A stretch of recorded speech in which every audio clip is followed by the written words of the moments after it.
જૂનાગઢ શહેર કોંગ્રેસ પ્રમુખની છેલ્લા 1 વર્ષથી વરણી કરવામાં આવી નથી। શહેર કોંગ્રેસ પ્રમુખની જવાબદારી સોંપવામાં ના આવતા તેની અસર સંગઠન ઉપર પણ વર્તાઈ રહી છે। ગાંધી ચોકમાં શહેર કોંગ્રેસ કાર્યાલયમાં દરવાજા ઉપર કોંગ્રેસના સિમ્બોલના બદલે તાળા જોવા મળ્યા।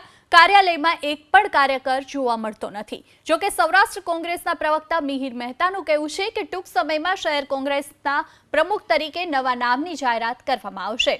તમામ કાર્યકરોને પણ આ જ આશા છે। આગામી લોકસભાની ચૂંટણીને હવે નજીકનો સમય છે, ત્યારે નવા કોંગ્રેસ પ્રમુખના નામની જાહેરાત બાદ સંગઠનને વધુ મજબૂત બનાવવામાં આવશે। ગુજરાત પ્રદેશ કોંગ્રેસ સમિતિ અને જૂનાગઢ મવડી મંડળ જે કંઈ પ્રમુખની નિમણૂક કરશે એ જૂનાગઢ કોંગ્રેસને શિરોમાન્ય રહેશે અને આગામી લોકસભા ચૂંટણી પહેલાં જ જૂનાગઢ શહેર કોંગ્રેસ અને જિલ્લા કોંગ્રેસ મજબૂત બનાવી અને જે કોઈ પ્રમુખ આવશે એ વધુ સંખ્યાબળ સાથે લાવી અને જૂનાગઢ શહેર કોંગ્રેસને અને જૂનાગઢ જિલ્લા કોંગ્રેસને વધુમાં વધુ મજબૂત બનાવશે।